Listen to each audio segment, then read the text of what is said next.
Welcome everyone to another episode of Revolution Recap. It's been a few weeks, but the Revs exited the MLS's back tournament with a 1-0 loss to the Philadelphia Union. Sergio Santos scored the game's lone goal as the Revolution offense never found their footing without Achilles Gil. The Revs will be returning to the field on August 21st against the same Philadelphia Union, and just like the last matchup, there will be no Achilles Gil after he underwent successful Achilles surgery this week. I'm Greg Johnstone. Joining me today from the Bent Musket is Seth McComber. Seth, how's it going? It's great. I am wearing my JLab headphones, so I think I'm all MLS in. I think those advertisements during the MLS is back tournament have truly worked, so bravo to the advertising team. And also joining me today, also from the Bent Musket, we have Jake Catnese. Jake, how's it going? I received no such headphones, I assume, because, as always, MLS and New England hates Connecticut. Well, that is true. I didn't receive any headphones either. So I assume that was an oversight, but in your case, it's definitely because you reside in the state of Connecticut.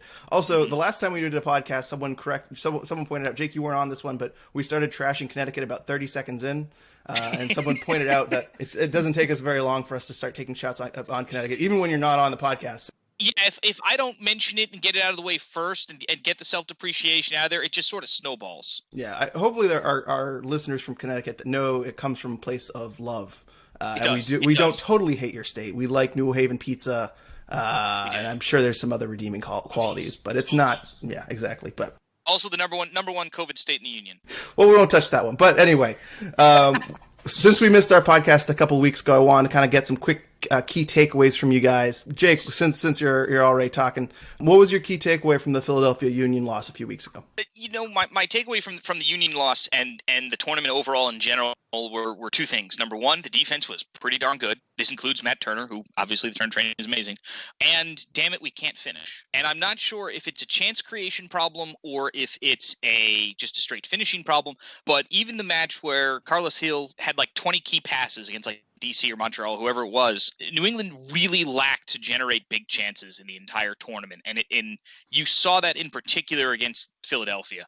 You know that Andre Blake is a brick wall. He loves to play against the Revs. He loves to stand on his head against the Revs.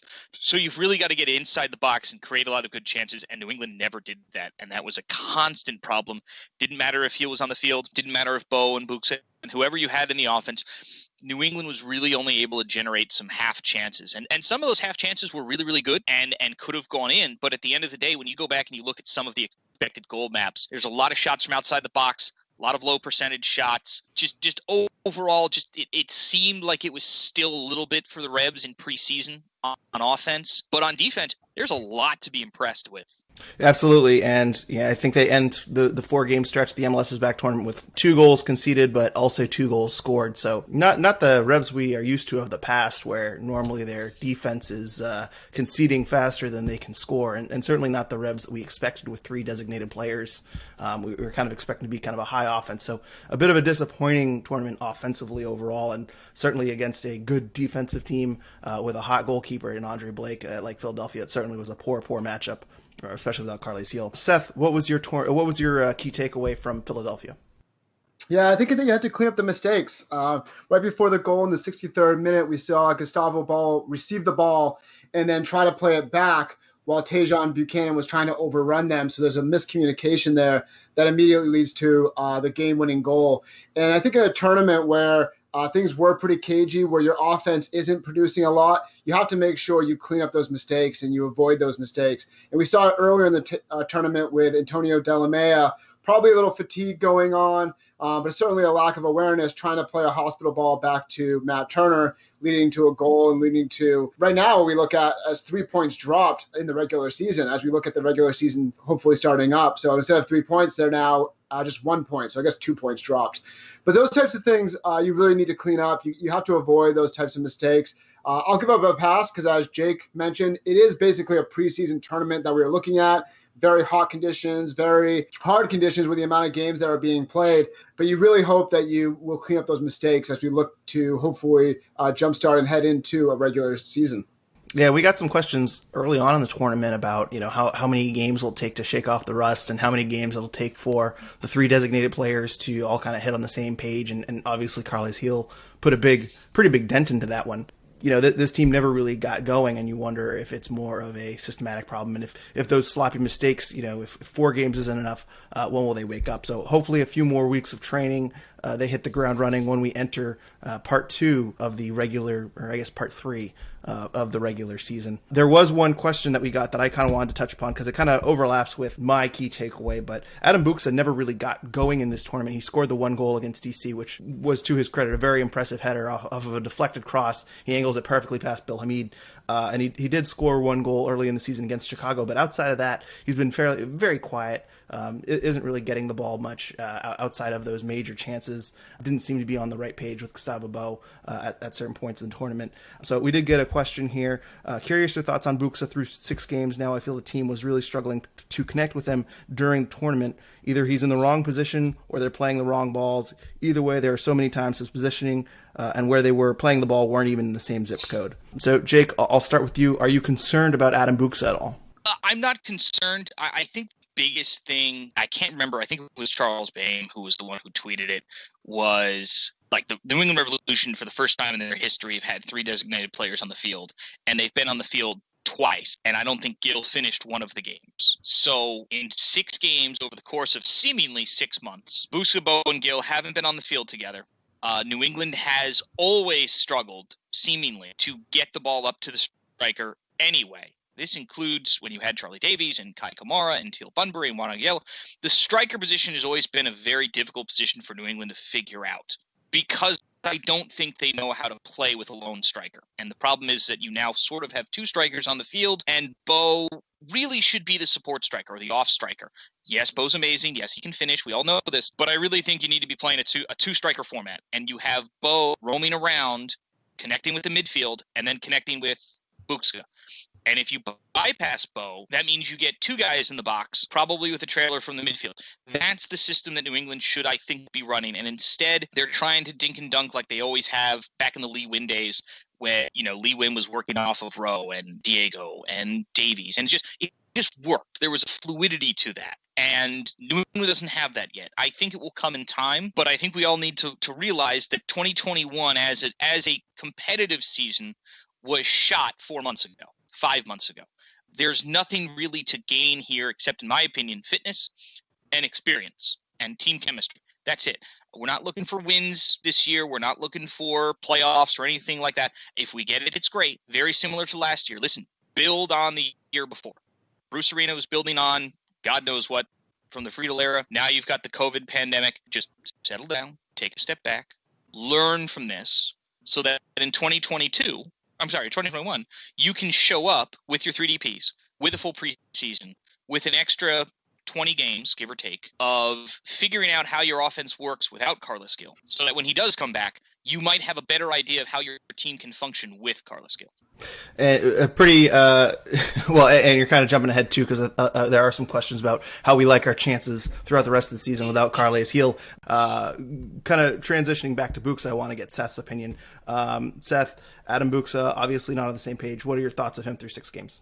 Yeah, I've been impressed by his hold-up play. He's been really good about coming into space, grabbing the ball, and allowing someone like Christian Pinilla to then run forward and create opportunities and try to get behind the defense.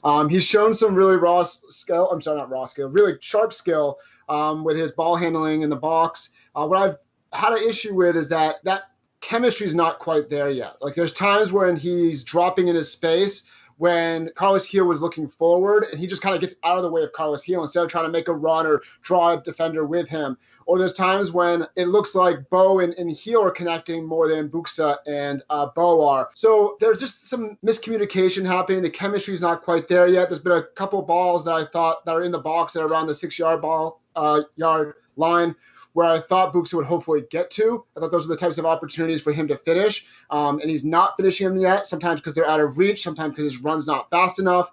I also have a little bit of issue with how he's pressing. I think we're used to Teal Bunbury up there, and Teal Bunbury obviously brings a lot of energy. I don't think Buksa's pressuring quite as much and really starting to press from the front end. That said, I'm just willing to give it more time. I'm willing to see how things roll out. It's such a weird season where he comes in, he has a preseason, he gets a couple games, then a big long break. Then we have about a month of preseason before going into this tournament in really difficult conditions.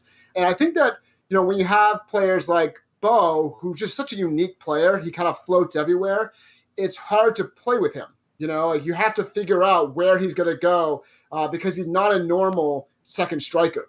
So hopefully as time goes on, Buxa starts to understand what his role is, where he needs to be, and they start to build more chemistry. Because during this tournament, it was very clear that Buxa and Bo didn't have the same chemistry as Bo and Gil. Like Bo and Gil constantly were looking at each other. And there was even times when Buxa might have been the better choice, but Bo ends up going to Gil instead because they already have that chemistry. So I'm hoping as time goes on, we see more relationship, we see more chemistry.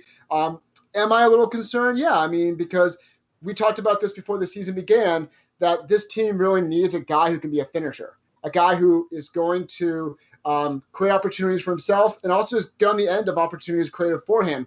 And he hasn't quite shown to be that guy yet. He's shown sharpness. He's shown some really special moments, but I think you want a little bit more of that. I also kind of look at this tournament, and there were rumors at one point that BWP was potentially someone that was going to go to the Revolution. And BWP has a pretty good tournament with LAFC, obviously a different system, obviously a different setup, but LAFC was missing their big player in Carlos Vela. So I just kind of wonder, I think overall I'm happy with a young, promising striker, Adam Buxa, but would the Revs be better off in 2020 if BWP was playing Buxa's role? That's an interesting comparison, an interesting thought. Bradley Wright Phillips did have a phenomenal tournament for LAFC, and LAFC didn't, there was no lack of goal scoring from them even without Carlos Vela. So it is a pretty interesting what if. Jake, you did mention a name there that I thought might be a good comp of Kai Kamara. And, Kai Kamara came here. Obviously, he was, I think it was a season or a couple seasons after his near MVP season or after his MVP season. And, you could have the most talented striker in the world, but, if they rely on service and you're not getting service, they're going to have a lack of goals. And so I'm starting to have that kind of thought creep in my head that Adam Buxa might be Kai Kamara 2.0, but I'm not willing to give up on him just yet. He's been disappointing so far to a lot of people, but he still has 2 goals through 6 games.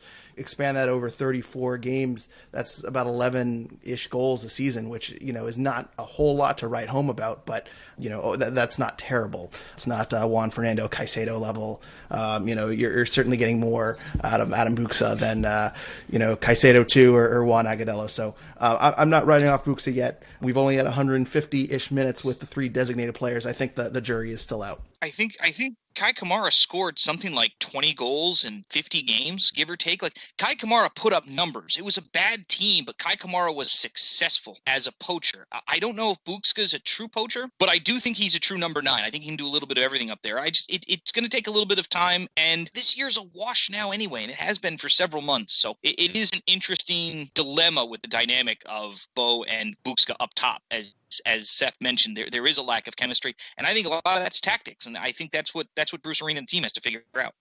One person, too, I want to touch on really, really, really briefly before we get going is Tayon Buchanan. Tayon Buchanan did get some minutes in this tournament. Really, the only young, quote-unquote, young guy, the only young depth piece that we saw a little bit more than we thought we would see. Seth, I want to just get your thoughts on Tayon Buchanan, what you saw from him. Some people liked what they saw. Some people very, very frustrated with him. Yeah, he's really raw, in my opinion. I kind of liked him as an option coming off the bench, maybe in the last 30 minutes to run at guys. We've seen in the past that he's obviously very quick, but he's really good with ball handling skills. And I think to play him in the beginning, where his passing is not the greatest, where his connections aren't the greatest, I think that's a tall ask from this at this point. We're talking about a guy who has not had a lot of starts. And I think it really hurt him that he didn't go on loan earlier in his career, that he didn't get more minutes playing for a lower division. I think it's great that he got some minutes here, but I don't think he was up for the task. There were some moments where you see okay, that's promising. There's a good opportunity there. There's that in the second game. In the third game, in group play, he almost scores a goal, but I believe that Buxa is called offside, so therefore it doesn't count. That would have been a really great opportunity for him. But right now, I just think that he's a little too raw. But maybe he gets more opportunities with Carlos Gil being out. Jake, anything to add on that one? No, I think Tajon reminds me a lot of Teal Bunbury in the same way that I love Teal Bunbury, but he is very frustrating sometimes to watch because you know that the talent is there, but it just doesn't always come together. I think Tajon, in a very similar fashion, could be that target winger, two-way player type option that Teal has sort of developed into with New England. Like I said, there is a lot to like, and Seth is absolutely right. Tajon Buchanan would have been a perfect Revs 2 USL 1 type player to get a lot of minutes. And that failure is something that we will hopefully not see going forward, but that's something where Renix, Tajon, a few others desperately needed minutes in the USL or out on loan. Now you're going to see, hopefully with the Revs 2 setup, those types of issues not pop up so many times, because I think Tajon with an extra couple thousand minutes in lower division soccer would be a much more polished product than as Seth says, the very raw athletic talent that he is right now. And it's worth noting too that Tajon Buchanan left college 2 years early. He came out into the super draft as a sophomore. It's possible that he missed maybe those 2 years of college would have helped a little bit more than playing here and there over 2 or 3 years. Overall, just real quick too, I want to get your thoughts on the performance overall. I think a lot of people were frustrated. Obviously losing to Philadelphia is never fun, but I think at the beginning of the tournament, we kind of predicted the Revs to come out of this group second in the group. We thought maybe around a 16 exit was kind of where this team was right now. Obviously, Achilles Gil, what would have been if he stays healthy, I think it would have been a completely different story. But Jake, just real quick, looking at the tournament as a whole, was the end result disappointing for the Revolution? I think how it occurred, it was disappointing. Obviously, once you get to the knockout stages, you'd like to take it seriously, at least if only for the fun of it. Obviously, the teams right now that are still in that made the final, I think we're having a lot of fun. Orlando at home, obviously without fans, isn't a team we thought would be there. Minnesota made a good run. There's teams that you wouldn't expect that had fun with this. And I think the Revolution being unable to have that fun, I think that would have been from a chemistry standpoint, would have been a lot of good things that would have happened. The only key takeaway here is you played 3 regular season games, you got 5 points. There's nothing wrong with that at all. In the standings, would you have liked to beat BC? Probably. Could you have beaten Toronto? Probably. As Seth said, did you drop 2 points in either one of those games? You probably did. Is it the end of the world? No.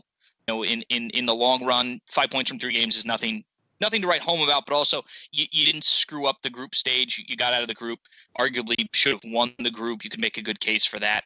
I think the overall takeaway from the tournament is you got your regular season points. You sort of got healthy until you lost Carlos Gil again. So it's a bit of a mixed bag. The disappointment is more from the injury, not from necessarily the knockout stage results. Seth, were you disappointed with the results overall? Yeah, kind of. I mostly look at that DC game, and you drop 2 points. Like, that's the long and the short of it. I mean, it's foolish to give away those 2 points because of a back pass against Higuain, against a guy who's a coach now, as well as a player. I mean, he's very, very good. Don't get me wrong, but like when he's coming off the bench and pressing you, and that's how he creates a goal, mostly by your mistake, those are definitely 2 points dropped. There's no other way to describe that. And with that, there's also this question of like, what was this tournament for the Revs? Was it about getting points in the regular season? If that's the case, it's kind of disappointing that you dropped 2 points against a team that is a rival, and you already have not been doing well at the beginning of the season. If it's about winning the tournament, obviously they didn't do that, so that's a disappointment to look at. If it's about trying to get some guys some minutes, we really didn't see a lot of the young guys play. I was disappointed because it was talked about how Rivera is going to be someone who's going to get some minutes, and he did not get any minutes. Tajon Buchanan is basically the only individual who really benefited from the time in Orlando as a young guy. So, I mean, 5 points is fine. We got to see some soccer, which from my perspective is really positive. I really enjoyed it. But overall, the results were kind of underwhelming. And I think obviously the loss of Gil is the big takeaway. So, you can look at that and say once Gil goes down, the Revs had no chance of really winning this tournament. So it was mostly about managing. And I would kind of agree with that. We see that Orlando's in the final, and a big part of that has to do with Nani. I mean, Nani's been absolutely amazing. So for most teams, if you take away their star player, then the possibility of winning games, winning the tournament kind of goes out the window. So I think that skews things a little bit, but I think in retrospect, I would have liked to see more, either in the group stage, either in the knockout stage, or in the way of giving other players opportunities to get minutes to be seen under Bruce Arena. And I'm not going to repeat, or I'm not going to give my thoughts because it'll be just very redundant. I think you guys explained it very well. That it's not necessarily the results that are disappointing. It's how it all occurred. We didn't get to see our youth, and we didn't see a lot of goals. So it wasn't really the tournament I think a lot of us were expecting. And obviously we have lost Achilles Gil, who had Achilles surgery. He is out for 3 to 5 months, according to the Revolution press release. Obviously this is the injury that he suffered in preseason and has been nagging him. It was the reason he was out the first 2 games of the season. And apparently he was never at 100%. He said at a press conference before the first game, he was never 100%. It was coming along, and obviously he aggravated that heel, his Achilles in that second game. We'll get right to it. Josh Nye asks us who should temporarily replace Carles Gil, and Revolution Report also asks us what's the starting lineup without Gil. So I think we've seen when Carles Gil isn't available, Bruce Arena usually goes with speedy wingers. So when Carles Gil goes out, the last time it was Pinilla on the left and Tejon Buchanan on the right. I don't think Buchanan did enough to keep that spot. Maybe if he sees him as a future and that he wants to give him more minutes in this very strange season, maybe he continues to play him there. But I think if you're going to go with that strategy, my suggestion is that you play Teal Bunbury on the left and you play Pinilla on the right.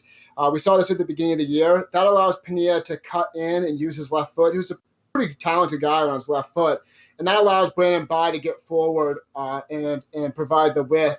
Brandon Bai, we talked about his best quality really being those low early crosses, and we didn't see a lot of those during the tournament. So I think that if you want to try to replicate some of the things we saw before, that's an option. If you want to try to go more like for like, I think you could do Diego Fagundes on the right-hand side as the Carles Gil row, keep Pinilla on the left. I think that's really positive because if Pinilla's on the left, he can be high and wide, so he can just be running at guys in space. As opposed to on the right, he has to cut in and try to. He has less space in that moment. It has to be more technical to try to create his opportunities. But I mean, we saw it's just an interesting tournament where Diego Fagundes was a starter at the beginning of the year, and then he kind of fell down the depth chart quite a bit, and Tejon Buchanan was starting over him. So I'm not sure if Bruce Arena would go that route. That said, we saw that Kellen Rowe was not a starter in the first 2 games of the season.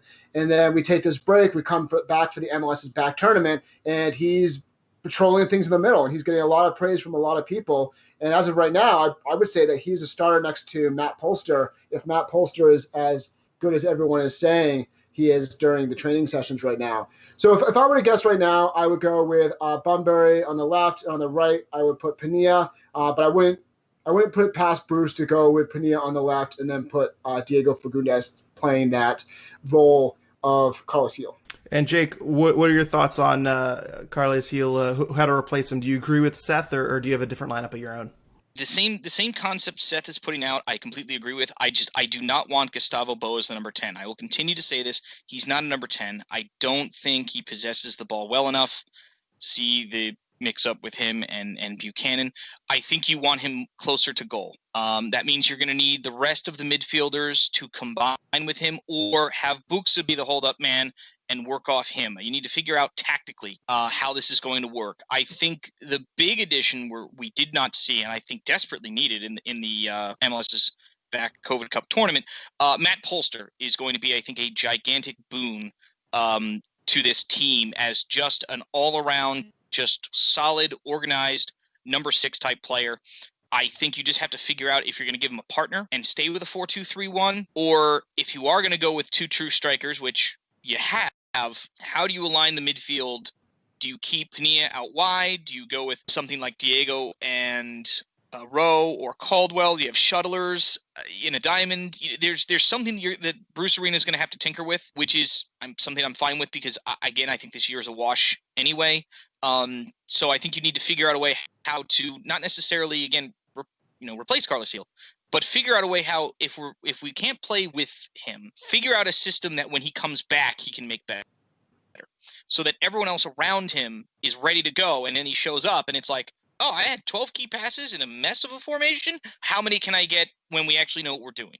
Yeah, and you mentioned Gustavo Bo. I just want to kind of touch on him too, because I think he is also among the league leaders in key passes, but a lot of them come from set pieces. And obviously his pass accuracy is nowhere close to Carles Gil. So I am kind of a little shy, gun shy to keep running out Gustavo Bo to try to be Carles Gil and then put a Tejon on the right wing, which we saw in the tournament. This is really Bruce Arena's first true test. Not his first true test as Revs coach, but tactically removing Carles Gil out of that lineup, it's going to be a real struggle to see how to bring back that production, because truthfully, there's really no way you can replace Carles Gil. It's just a matter of the best way going forward, and I don't think Tejon Buchanan is the number one choice. The other thing too I'll mention about Gustavo Bo, and Jake, you made a point earlier about Gustavo Bo, kind of his shot selection is, he's not getting close to goal. I think his shots get a little bit worse without Carles Gil in the lineup, and just looking at his stats so far in the 2020 season, most of which has been without Carles Gil, he's taken 25 shots, and his expected goals are 1.94, and so his average expected goals per shot is 0.0776. Which is not very good. Most of them are coming from way outside of the box. And I know he's Gustavo Bo, and he can work miracles, and he's going to take shots when he gets a look at goal. But, the one goal on 25 shots, I think, is a clear sign that he needs Carles Gil. Yeah, and that just backs up, again, the eye test. We've seen New England haven't had a lot of great shots inside the box, a lot of big chances. Even, I think, Boots' header, which was off of a deflected clearance, I don't even think that one was a very high percentage shot because of the nature of the deflection and how the shot came to be in existence. So yeah, that again, expected goals, stats and analytics are wonderful, but they back up what we see. We shouldn't be using the stats and say, oh, that's terrible. I says, no. We already know it's not good. This is why. Moving on to, we got another question here. Carl S., who is a long-time Revolution Recap listener. He asks us, people have been asking me, do the Revs need Gil to win the ship? I'd say yes, but I'd like to specifically hear from Greg. And I know Carl is a big fan of the podcast. I would say that they need Carles Gil to win the ship. I know he specifically asked me, but I want Seth's opinion too. Seth, what are your expectations for Carles Gil or the Revs team without Carles Gil the rest of the season? And do you think they could win the ship?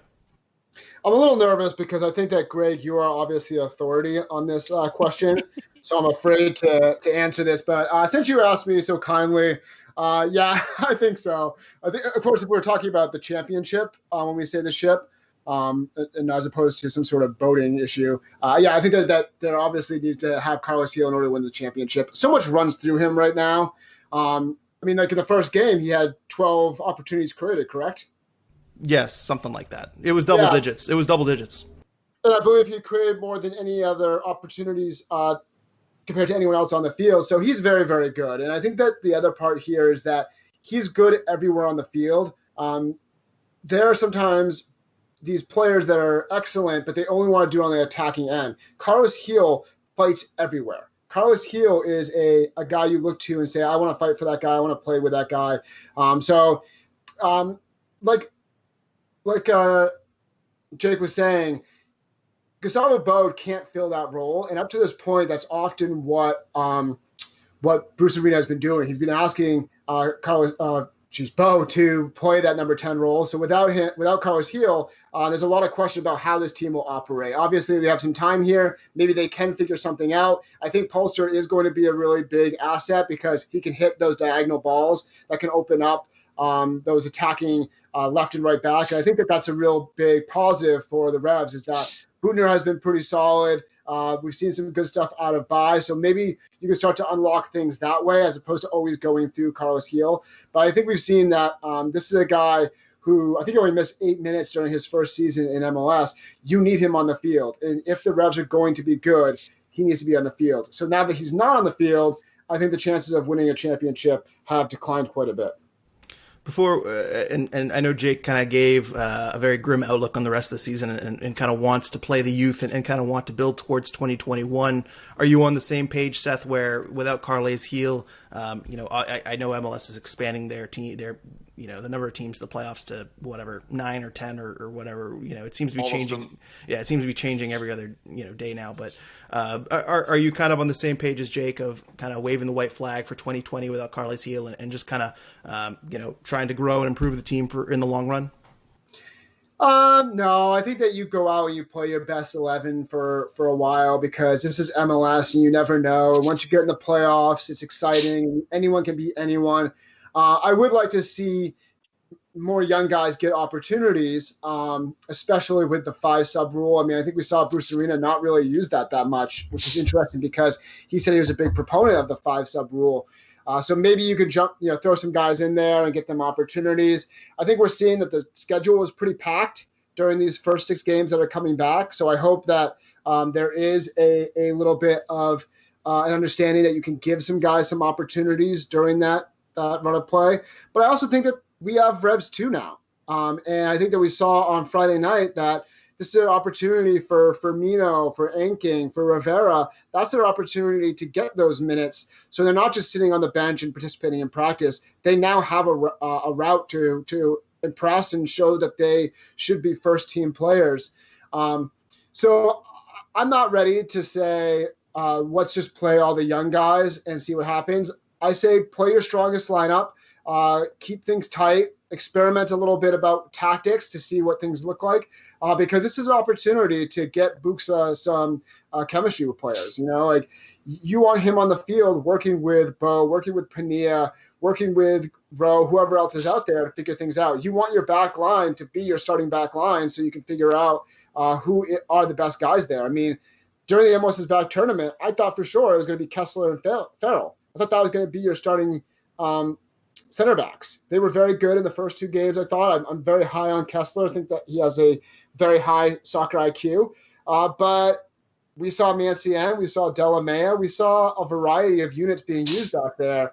So I think that you really want to try to get the chemistry going. And then if we're looking towards the end of the season, then you can start throwing out some of those younger guys and things aren't going well. Then you can start thinking about the future a little bit more, because you might see some more turnover as far as contracts running out or maybe trades that are happening. So you want to be able to Renix should be getting some minutes.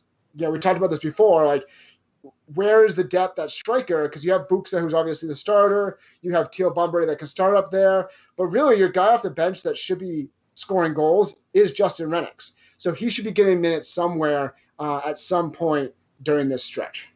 Yeah, and I'm okay feeling. I think you can feel the competitive lineup while also leaning towards your youth. I don't know why Henry Kessler has been sent to the bench. He looked pretty good in those first 2 games, and whenever he came off the bench in the tournament, he looked pretty good. So I hope we see a lot of Henry Kessler down the stretch, so we know what he is going into 2021. I agree wholeheartedly about Justin Renix. You got a U20 USA player getting youth national team call-ups and scoring goals in the U20 World Cup last year. He's getting 5-minute cameos towards the end of games. Isaac Enking has not played for the first team since his debut at NYCFC a couple of years ago, and he looked pretty good on Revs 2 the other day. So I'm curious to see if we get a little more youth going forward. I know Bruce Arena said we would see some youth, but we never really did in this tournament, which was ultimately pretty disappointing. But moving on, we got another Carles Gil question too. We're not done. A lot of people really concerned about this one. Den29 with arguably the most depressing Carles Gil question of them all. Do we see Carles Gil play for the Revs again? His contract status is murky with reportedly 2 option years. But he stated at the beginning of the season he would see what happens after this season. Jake, I'll go to you. Achilles surgery is no joke, and he's turning 28, so I would still imagine that the Revs are going to be, if there is a team option, that will want to keep him on the team. But do you think we have seen the last of Carles Gil in a Revs jersey?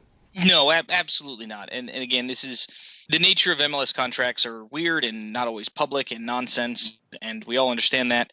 The New England Revolution were able to acquire Carles Gil on a fairly moderate transfer, guy who's not, anywhere out of his prime.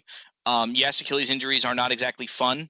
And Carles Gil is a guy who, as Seth mentioned, is usually everywhere on the field. So you need him at 100%. But I think to a large extent that this team was not so much built around Carlos Hill, but it's going to be designed around him. Very similar to how we saw Lee Win. Lee Win was the guy who just made everything go, and I think Carlos Hill can be that player, and I think he is that player. Whether or not he does this, 5, 6, 7 years in New England, that's another story. But certainly, do I think in 2021 and likely 2022 for both those option years? Yes, I think we'll see Carlos Hill in a New England Revolution uniform. Seth, you on the same page on this one? Yeah, I think so. Like you said, if there's a team option, obviously you pick it up and you go from there. I mean, even a Carlos Hill who's recovered is going to be a pretty good player, and it'd be foolish for them to just let him go in that situation. Yeah, and the one thing I was thinking about is, if you're the Revs, and let's say you were to field offers on Carles Hill, the potential transfer fees are going to be a lot less. If he doesn't play again the rest of the season, and then people are making bids on him post 2020 before the 2021, the money is not going to be where you want it to be, and the interest is not going to be where they want it to be because of the Achilles surgery. So if there's a team option, I don't see the Revs turning down a team option. Carles Hill would have to force a move, and maybe that's what he wants, but I don't see any benefit from the Revs selling him for pennies on the dollar to move on from him. So, and even I think with the Achilles injury, if he's able to go out and prove to another team on trial that he's at 100%, there's no reason why the Revs couldn't ask for $3-4 million and probably get it. Like that's a small time transfer fee really in the international market, which is why I think it was such a great piece of business for the Revs a couple of years ago. So, oh yeah, probably their best acquisition. Potentially their biggest acquisition ever, but I cannot envision them walking away from Carles Hill due to this injury. So we do have another question here. David Sibilian asks us, is there any possibility to replace Carles Hill from overseas, or is the team tapped out? Quick update on the Revs roster situation. Their senior roster stands at 18 with Luis Caicedo put on the season-ending injury list, so there are 2 roster spots open. However, obviously, no designated player spots. It's unclear if Luis Caicedo's international roster spot opens up due to his injury. I don't think it does. There's nothing specifically in the rules about it. And it's also unclear how much allocation money they have to play with. Obviously, they just spent $300,000 on Matt Polster. Jake, I'll start with you. Do you think there's any possibility the Revs replace Carles Hill, and if they have the wiggle room to do so? Not as a like for like acquisition. No, you have enough weapons on offense that the only other piece that I would maybe be looking for would be, if Polster's the number 6, I don't know where else the Revolution would be adding towards. Do you go out and get another true striker type so that maybe you decide, Bo is the number 10. We need more people who are actual strikers, not Renix, who's kind of a striker, Teal, who's kind of a striker, Busta, who's definitely a striker, and then you have a whole bunch of wingers and midfield hybrid types. I think adding a second striker there, you'd have to do some major formation changes if you have 2 strikers and then Gustavo Bo, and exactly. So you'd be running into a whole bunch of messes. New England has been very cagey with their roster building under Bruce Arena. I think they've done very well. I think Matt Polster is eventually going to replace on the roster either one of Caicedo or Zahibo. I don't think you can carry both of them with international spots at their salaries. So yeah, I think the big issue I think is, salary cap wise, I doubt they have the room. And there's no reason to. You have enough options and enough tactical, I think, utility that you don't need to go out and get another number 10. You have enough options, I think, really is what it boils down to. And I don't think they have a lot of wiggle room to make a long-term investment. Mm-mm. I think this question specifically mentioned an international player, and first you're out of international spots, so you'd have to acquire another international spot. But I don't think you can make a long-term investment if you expect Carles Hill to come back next season. So I'm curious to see how they wiggle their way around. I think maybe they go after a 1-year rental. I'm going to throw this. I'm going to, in the spirit of bringing ex-Revs back to New England, which Bruce Arena seems to love to do. Lee Win is coming off the bench for Miami. You know what I mean? Like maybe you can acquire someone on the cheap, like a Lee Win, kind of in an aging twilight year of their career type of acquisition. But I don't think you can make a big international splash. No, that would would be the better option, is either getting a young player on loan and either using him off the bench or using him as a player who gets like 60 minutes a game. Or I think you're right, the better option would be make a trade, get an MLS veteran, probably for, draft picks and allocation, which I think the Revs have a decent amount of. That would be the better option. It's not going to be an international signing, not at a position where you already have too many international signings in the striker playmaker type role. Moving on here, Tom Quinlan asks us, will there actually be a season? This was asked before the schedule announcement, so I'm going to revise this to, do you guys think the season will finish? And some teams are trying to get fans into stadiums. So real quick, we're not Nostradamus. Seth, I know we've kind of laughed at questions like this because we really have no idea what's going to happen, but do we have confidence that the MLS will finish out their season this year? I think so. I think there's a lot of flexibility going on with the plans. It was even mentioned that they might be looking into points per game as opposed to just a pure standings aspect to it. I think the league really wants to do the best they can to get games played. They're going to be as safe as possible. Don Garber admits that he is going to potentially postpone games, that he's going to move games. He anticipates that happening, absolutely. So it's just going to be a week-by-week basis. I think it is going to be really interesting and frustrating to be a part of that. And I'm thinking about when the DC-Toronto game was about to kick off, but only DC was there. And it was like kind of scary to think about. Like, oh, man, like what is the outbreak like right now? And how can this actually be happening within the bubble? But the bubble ended up being very safe, ended up being a huge success, obviously. Looking at Nashville and Dallas, who are now obviously create some sort of COVID rivalry for years to come. They're going to play each other multiple times, it sounds like. But that's a situation where that was their home markets that were having the issues, and they brought it in, and the bubble successfully kept them from spreading it to other teams.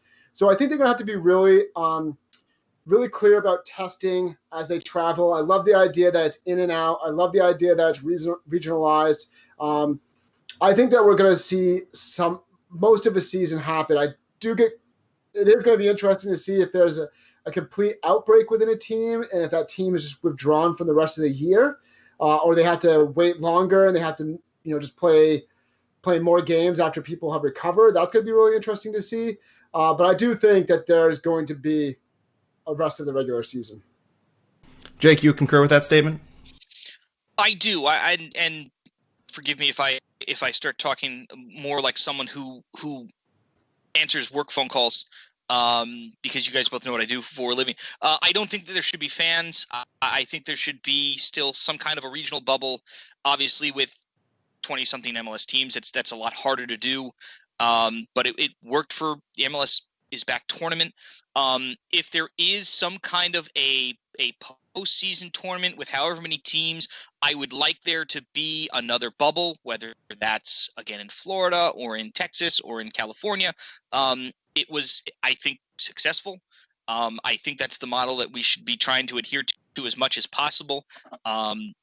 As far as, continuing to not give everyone, pandemic causing virus.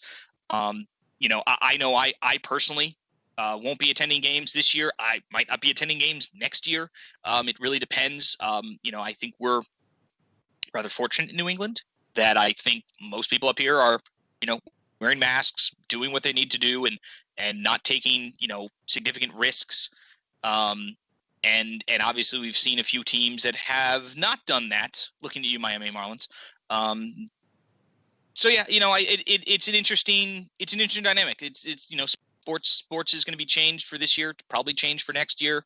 There's already talk about college football playing in the spring, since they really don't have the capacity to do it now, because I really think they want fans. Is really the big problem there. MLS is one of the few sports I think done very well and doesn't necessarily need the fan base in the stadium as much. I don't think that's been as important, but obviously the financials are different. The financials are growing in soccer. They're not making the billions that the other major four sports are. So the other thing too that I'll say, I think they benefit too from watching MLB and USL kind of start. I mean, I think, I know some teams want to put fans in. And I think MLS teams rely on ticket revenue a little bit. more so than, MLB and, or whatever. But, maybe like a team like the Revs that can't have fans in their stands. I mean, sell, I think the cardboard fans that MLB is doing is a pretty cool idea. I think you can put some cardboard fans, sell a seat, quote unquote, for the rest of the year for whatever. I don't know how much they're charging, but I think teams are getting creative in how they're raising money alternatively to replace for ticket and concession sales.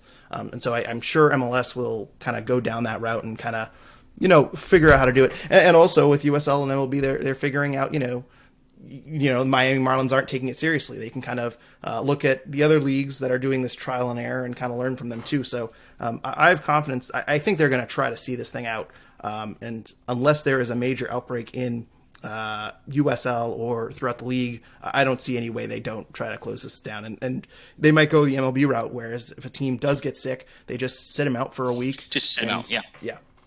I think the big thing for me is that if there was ever a time for MLS to go to the owners or find some kind of partner and say, listen, we're chartering every flight for the next 2 years. We understand it's going to cost a lot of money. We understand that it's going to be a pain for a lot of other people. We need to charter flights. We can't have teams flying commercial in the middle of a pandemic, going in and out of Florida and Louisville and all the hotspot areas in the Southeast and California probably as well. You can't be doing it. It needs to be a chartered flight. You need to limit as much contact as possible. And if there's ever a time for the MLS Players Union to, really, get the owners to step up and say, hey, this is what we really need to make this work. And you guys got to figure out the financials of it because this has to start now. Now that we've talked about the Revs losing in the MLS's back tournament and the pandemic and Achilles Gil being out for the season, we have more kind of sad, depressing news from a Revolution fan standpoint, and that is Matt Turner is allegedly in the process of getting a Lithuanian passport, according to Charlie Davies on the Extra Time podcast. Revolution Report asks us, what are our thoughts about Matt Turner's interest from Europe? And apparently it's mutual interest. Seth, I'll start with you. How concerned are you? Yeah, I mean, here's the thing. If he wants to go and there's interest out there, the Revs have to sell him. It just makes sense. In the past, we've seen that the Revs try to hold on to guys and prevent that from happening. We saw that with Shari Joseph. We saw that with Tara Twellman. And there's obviously some aspects of that make sense. You don't want to lose these big players. But in the case of Matt Turner, he just signed a multi-year contract. He signed that in August 2019. My guess is that it was a 2.5-year contract. So probably we're looking at 2022 being a time that he is going to be free, and you don't want to lose him on a free transfer. You want to make sure you get money for him as a guy who's on the verge of being on the national team, a guy who's getting a lot of credit, getting a lot of recognition. So to lose him on a free, I think would be really devastating. So if the money comes in and there are good offers there, you have to say yes. If he wants to go, you have to say yes, because that also makes it clear that you're a team that's willing to sell off players, that you're not going to just force them to stay in MLS with some sort of contract. You're not going to be a stiff negotiator. You're going to be someone that's going to be willing to move on from players, and that's going to allow you to attract players later on. Is it going to be devastating to the Revs? Yeah, absolutely, because I don't think Brad Knighton is a full-time starter. I think that he's a great backup, that when the time comes, he can put in a shift and do that for a few games. But I don't think that he is the future. I think Jeff Caldwell, I haven't really seen much of him, so I'm not really sure if he's ready to step in that role. I do think it's interesting that you have someone like Joe Rice with Revs 2, doing pretty well down there. Obviously, I'm not ready to give him the keys to be the starter for the Revolution, but this is where I think you hope that Revs 2 could be the right pathway to the first team, that you sign some guys, you take a look at them and say, you know what? This guy's ready to play for the first team, so maybe we can move on from somebody else and allow that other person, like Matt Turner, realize his dream. So good for him for getting it. I think that if you're a Revs fan or a Revs pundit, you're kind of concerned because he has been absolutely sensational these last couple of years. And I just want to kind of hype up Joe Rice a little bit, because if you have not been watching Revs 2, we're 2 games in. But there were some clips of Joe Rice, I think against Hartford Athletic, where he's making some pretty phenomenal saves. He made a phenomenal save the other day against Orlando City B. I'm pretty impressed with Joe, and I believe he played for, I think it was Loudoun United. So he does have USL Championship experience. I know Colin Verfuth is the first Revs 2 player to get an MLS contract. I would not be shocked if Joe Rice is the second. He's been phenomenal through a few games, and I know they have one draw and one loss so far, but that is certainly not due to a lack of a bad goalkeeper. And you mentioned Brad Knighton, Seth. I do want to say that the week last year where Matt Turner and Brad Knighton signed their extensions, if you read the press releases, Matt Turner's press release says he signed a multi-year contract extension, and Brad Knighton's just says a contract extension. So I wouldn't be shocked if Brad Knighton is a free agent at the end of this year, and he signed a 1-year contract. Obviously, if Matt Turner leaves, I'm sure that kind of changes things, and maybe Brad Knighton, the incentive for him to stay in New England or the Revs to keep him certainly increases. But there's a very good chance that Matt Turner and Brad Knighton leave the team after this year, and you're looking at Jeff Caldwell or Joe Rice as potentially your number one choices in house. I'm sure they'd go out and make a goalkeeper at the top of their list, but it's a bit concerning. Kind of like Achilles Gil too. Matt Turner is not someone you can easily replace. Jake, real quick, do you have any thoughts on any concerns? I am not concerned at all. If Matt Turner goes, he's going to go. Let me rephrase what we signed Matt Turner for: undrafted rookie free agent. Anything that we get for him on a transfer fee is 1,000% profit. That would be, again, good drafting by someone in the Revolution organization, because that's the one thing we can still do top to bottom is draft players. We haven't always developed them, but that's a different matter. Yeah, if Matt Turner goes, I think he goes to Europe. He firmly puts himself in that probably top 5 goalkeeper conversation for the USMNT for at least the next couple of years, depending on how many minutes he gets. And that's the real key there is we want to see Matt Turner with the USMNT because we want the Turner train to go national, and then we want the Turner train to go global, and both of these things will succeed if Matt Turner goes to Europe. Absolutely. And you mentioned the profit argument. It certainly would be a good piece of business. I think Remy Roy deserves a massive raise when that transfer goes through. If you guys listen to our Jay Heaps interview from last May, which if you haven't yet, please go back and do that. But Jay Heaps gave a lot of credit to Remy Roy for finding Matt Turner and turning him into the goalkeeper that he was today. He certainly was a diamond in the rough. We also did get a question here from Mike Kennedy, and I'll just quickly address this, but he says, if Matt goes to Europe, will you still be a pro Matt Turner podcast? And I replied on Twitter, but I said that as long as he never dons a Atlanta United or a New York Red Bulls jersey, we will be a Matt Turner podcast. So, and we might be a pro Joe Rice podcast in the near future. Who knows? If we ever start Revolution 2 recap, that'll be the pro Joe Rice podcast, but enough about the Lithuanian legend. Chris Falukas asks us, was the Kellen Rowe re-signing an indication that Bruce Arena knew Achilles Gil might be out for a bit? Or do you think that he made that signing for midfield depth? Yeah, Jake, light bulb just went off in your head. That is a fantastic question, sir. That might be one of the best questions we've ever had here. It wouldn't be wrong, would it? It wouldn't be wrong. I think the timing is a little bit off because allegedly Achilles Gil suffered this injury in preseason, and Kellen Rowe signed in December. True, but it's yes, timing's off, but maybe it's possible that Achilles Gil was more carrying something at the end of last year, or maybe picked something up that we wouldn't know about. Obviously, we noticed, hey, he's not playing in preseason games. But the idea or the logic would not be wrong. That obviously, again, Kellen Rowe, in my opinion, never found a great natural position because, jack of all trades, master of none. And that was the problem for the New England Revolution under Jay Heaps in general. If you have all these guys, what the heck position do they play? Diego never really found a position. Scott Caldwell just sort of became the holding midfielder, but I guess that's his natural position. But yeah, I think that's a very interesting concept of, if the Revolution knew that Gil wasn't going to be 100%, why not bring back veteran option who's been with you for 7-8 years? The one thing I'll add too, which is why I disagree and I'm on the other side of this, is that Kellen Rowe has been playing a central midfield role. He hasn't really been playing that cam Achilles Gil role when Achilles Gil has been out. So I think that is the other. It's possible that Kellen Rowe can play kind of a utility position. He can kind of play wherever you need him to be. So I kind of view it as just more of a, Kellen Rowe is the Brock Holt of the New England Revolution, where he kind of fills in holes wherever you need it to be. Maybe Achilles Gil was, feeling it a little bit at the end of the last season, and maybe this was a additional depth signing, but there are some dots connected here that I personally don't see. I see how those dots are connected, but I think it says more about Diego Fagundez, who we seem to be seeing less and less of as time goes on, and the fact that Kellen Rowe is kind of coming in and kind of playing that central midfield attacker role, which we saw Diego Fagundez in, especially at the start of the season. I think it says more about Kellen Rowe phasing out Diego Fagundez more than anything else. Seth, Jake and I are on different wavelengths here. You have anything to add on this one? Who's right? Yeah, I think that he was just brought in as depth, especially in that center area. I will say, just to add a little bit to Jake, when Kellen Rowe played on the national team under Bruce Arena, he was playing on the outside, more on the left, I believe.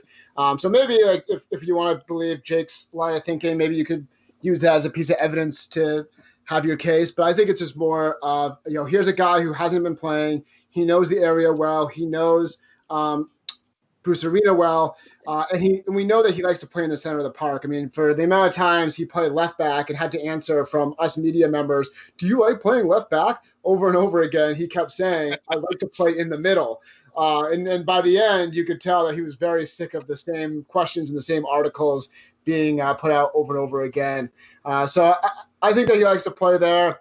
With the injury to Carlos Gil, I think a part of that had to do with the cleats he was wearing, that he had switched his cleats a little bit. I believe there was something in the Boston Globe about that. So I think it was kind of a little bit of a freak injury. But who knows? Maybe we'll find out later on that this is something that he would been laboring him towards the end of his first season. It got worse as he head back into preseason. And now obviously the surgery is necessary.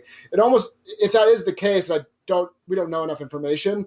But the whole situation actually kind of reminds me of Jermaine Jones. If you remember Jermaine Jones playing injured a little bit for the Revolution and then forced to undergo a surgery, and that was a big shock for the team. So that's obviously what we're seeing now is that he was a little bit injured. He recovered enough to play that full game, and then it looks like that injury is going to end up needing surgery, and that's going to be a long-term miss for the Revs. And we don't know this, but it's if you look at the timeline, I think a lot of people were critical of Carlos Gil not getting this surgery a little bit earlier in the season when there was this big kind of time lapse. And you have to think, you wonder if, obviously the pandemic hit and non-emergency surgeries were kind of postponed by most hospitals. You wonder if that weighed into the decision, if Carlos Gil was kind of, delayed surgery because they were unable to do surgery on him or whatnot. You wonder if, that had an impact of the timing of this whole thing.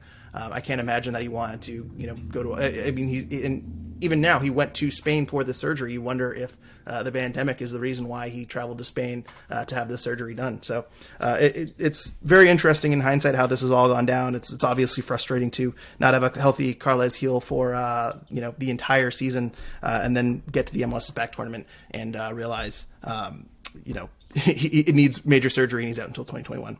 And also, I just want to let everyone know, if you're listening to this, you already know the title of this podcast, but I just want to let Jake know that this podcast is going to be named Achilles Gil, with heel spelled Gil. Hang on, where's my red card for bad puns? It's over here somewhere. I think that's a great pun. That is a great pun. All right, what time is it? 11:32 a.m., August 9th, 2020. That is the greatest pun I've ever had. Red card issued. Okay, we've marked it down. The listeners will side with me. The listeners will go to your room, sir. Go out. Well, I am technically in my room, but anyway. I do want to get to something before you depart here, which is, Seth, you had a great article about Brad Friedel. I think we mentioned it on our last podcast, but we haven't had you on since then, about Brad Friedel and his tactics and, how the players kind of responded to it and kind of how the cagey relationship between him and the players. If you haven't read it, please go look it up. As I told Seth before this podcast, if you have writers from The Athletic retweeting your work, obviously you've done something right. Jake, what was your kind of response to the article? My response to the article is, I think what my response was when we fired Brad Friedel, and I fear that Brad Friedel does not know why he got fired. This is not Europe. It will never be Europe. MLS is by far and away the most different thing from Europe you could possibly have, because there's salary caps, because there's everything else. To try and bring in that type of professional dynamic and two-a-day practices and getting yelled at by the union saying, hey, you got to give you guys a day off. Like, there's different rules. To not know that going in, to not ask, to just assume this is how I'm going to do things, and to never change your mind, and to not realize that the reason why you got fired was because this is what you're going to do. You never change it. So this is what I'm doing. Never adjusted it. Never got to know your players. Never seemed like you were an approachable type of a person. My takeaway from the quotes is a year and a half after Brad Friedel got sacked, not even a year and a half, a year after he got sacked, Brad Friedel still doesn't get it. And that worries me because I don't think that Brad Friedel's a bad coach. I don't think that Brad Friedel is a bad person. I fear that he's going to get another opportunity, and it's going to be stateside, and he's going to try it again. And that's going to be his last opportunity because he doesn't get what didn't work in New England. Seth, do you have anything to add? I know you don't have to comment on it since you were the author of it, but I wanted to see if you had any extra thoughts on the article. Yeah, it was really interesting to put together the article. I had a few sources that came to me and talked to me about what it was like to play under Brad Friedel. And then obviously I reached out to Brad himself and spoke to him for a half an hour. If you talk to Brad Friedel, he's a very confident individual. And for the very first time I talked to him in the bubble during his first preseason, you saw that. Like, he believes what he believes. He believes in his methods. He believes in his way of seeing the game. And when you talk to him, it's you can hear it and be like, yeah, I can totally understand what you're saying. And I think with the rules aspect, a lot of what he wanted to implement, I think, is the right things. I think they're good ideas to have. I mean, to require that there are times when you don't have a phone, or require that there are fines that you're implementing. Even the idea of dressing up on game days or whatever, I think those are okay ideas. But I think his inflexibility and to recognize his audience makes it difficult.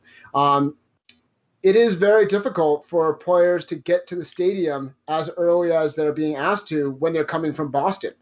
And I think it is frustrating to have to wait till everyone gets there before you can enter the meal room. So imagine after practice, you take 10 minutes to get, done, to get, showered, to get your clothes on. And then this other guy's waiting to get treatment, and he's not going to be ready for 45 minutes. That's really frustrating. On game days, not to know the starting lineup. Everyone has to dress up. Everyone has to show up, and they all are being treated as equals in that moment, not know the starting lineup. That's really frustrating, even for guys who aren't know they aren't going to be on the 18 because they have to dress up. They have to be there. They have to then switch into different clothes to go up to the box to look, and they have to be there so early is a really frustrating thing. So I just think that he didn't really know his audience and that he didn't listen to the players enough. And he even admitted that. He's like, there were some players I did listen to. There are other players I did not listen to. And he was reflective about that and saying, maybe I could have listened a little bit more and adjusted my policies as opposed to kind of sticking in and being stubborn. There's also an interesting part of the interview that was left out where he talked about how he thinks that he gives out a more intimidating demeanor than what's actually true, that when people see him and understand his presence, they're like, well, they think I'm more intimidating than I am, that I'm actually someone that can be listening to and talk to. The final thing I'll say here is that I think that those ideas and the rules, I think those are one thing. The bigger issue at play here is this idea of tactics. And I talked to 3 sources, and basically all I heard was that this was the sessions were straight fitness. One person actually said that the ball was there as a distraction. It was fitness with the ball. And one person said it was probably 10 or 20%. That was the highest percentage I got, 10 or 20% tactics. And the rest of it was fitness type of exercises. And I think that's not a way to necessarily run the team. And I think a lot of individuals within that locker room said that it wasn't like anywhere else they had been, that other places had spent time like getting on the field saying like, you go here, you go there, you do this. And that might've been like 80% of the time. And then 20% is fitness. They said that it was reverse with the Revolution under Brad Friedel. just to recognize, Brad Friedel totally disagrees with everything that was said right there. He says that he could show hours and hours and hours of film showing the patterns that they wanted to have and then showing the tactics they wanted to have. And he says that like the methods that he was using was used by some of the best coaches in Europe. He admits that maybe he could have taken a more methodical way to explaining, maybe slow things down a little bit more. But in the end, he says that he knows his tactics could work. It didn't work in MLS. And so there's obviously just that disconnect between the players and the coach. Could some of Brad Friedel's ideas work? I think there's possibly. But I think that given the roster he had and given the time he had, they just weren't going to work with the New England Revolution. And he admits it too in regard because he knew there were some players that he wanted to ship out to send elsewhere, but he wasn't allowed to do those things. I don't know if Brad Friedel will ever go back into coaching. He said himself he's happy to be an agent right now. He thinks that's a good role that fits him well. That was from the Charlie's Bohm article, which is interesting that came out a couple weeks before my article. And one of the sources I talked to said he doesn't know if he ever sees Brad Friedel coaching again. He's not really sure if Brad Friedel will ever have that opportunity again. So it was an interesting period in MLS. I know that I bought into it when I first, met the man and saw the tactics working because of the high press. But I think by, the midway point, my sources I talked to said by about 6 months into it, he had lost the locker room and it was kind of over at that point. Again, Brad Friedel says it's more of an opinion than anything else. And he, recognizes that also that he recognized people that he wanted to ship out at that point. So very interesting era in Revs history. I think that everyone is happy with Bruce Arena and what's happening now, and that the team is looking forward to a new era. And, you gave a lot of good detail. I won't go too far into it, but I think one thing that if anyone has been listening to our podcast for years, that, me and Sean are not particularly sympathetic to Brad Friedel and his tenure here. But one thing that I do think that's interesting, and I don't remember if it was your article, Seth, or if it was the other article you referred to, but he made a comment of, he'll know the situation he's getting into or something along those lines. And it's just clear that he thought he had more say over the roster and players that leave to admit that he went to have some players dealt and he got pushback on that. He clearly just didn't seem to have the control that he thought he had. I certainly think there was a kind of systematic failure from the front office. Obviously, I think Friedel's tactics were lacking a little bit too. This was his first professional managerial job. And I think when you have those tactics, obviously, Europe is not MLS, and, his only coaching experience was at the youth level and coaching grown men who are professionals who have been in the league forever. They respond differently to youth players who are, looking to kind of prove themselves, so I think it was a pretty big learning experience for Brad Friedel. I hope he gets a job somewhere else. I'm curious to see if he has learned those lessons. I think some things he's learned, some things he hasn't. But it's a very interesting look into the team. And we talk about losing the locker room too, Seth. One thing I want to remind people of is Brad Friedel walked in during the Lee Win situation, and Brian O'Connell, formerly of New England Soccer Today, formerly host of this podcast, he reported very early into Brad Friedel's tenure that the Lee Win situation was dividing the locker room a little bit. And a lot of veteran players were not happy with how it was being handled. And so you wonder, how that situation went out, because Brad Friedel obviously was kind of, sternly towing the line there and saying, he wasn't at preseason, so he's out of the 18, and, he's buried on our depth chart, and Zach Carabo was my backup 10, not Lee Win.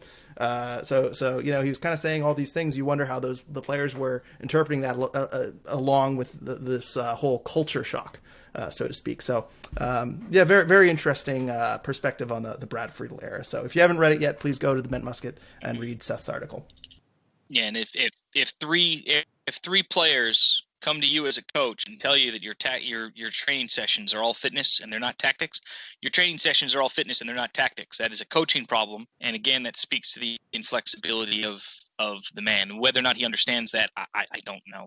I was pretty shocked to hear that he there were some players that he did not listen to. I thought that was pretty interesting, and as I say, learning experience for Brad Friedel. But some quick other news and notes that I'm just going to hit on real quick. We're running a little bit over right now, but Revs 2 obviously have started their first 2 games, as I alluded to since our last podcast. 0-0 draws in their first ever game, and then they lost 2-0 to Orlando City B on Friday. I watched that game. There was a red card early in the game, which was a very clumsy red card. Red card. Yeah, just a professional Worse foul. than your bad pun red card. Yeah, if you have a yellow card, grabbing a jersey for a tactical foul in the 30th minute is not great. So they hung with Orlando City for most of the game with 10 men. So some promising things from them, and obviously I think Joe Rice played pretty well. No goals through 2 games. Obviously the offense is lacking a little bit, but I liked Isaac Ankang. I thought he played pretty well. Real quick, I think you both watched it. Any players impressed you guys so far on Revs 2? Anke was great. He was all over the field, obviously a first-team player, but he created a lot of opportunities, 4 chances created as the final stats. I also liked the play of Orlando Sinclair. He just seemed like a traditional number 9 holdout player. The issue I had with him is that he didn't always know what the pass to make or the shot to make after having his hold-up play. But I was kind of honing in on him and watching him. Like you said, Joe Rice was good. I'm really excited to see some of those younger first-team players get more opportunities with Revs 2.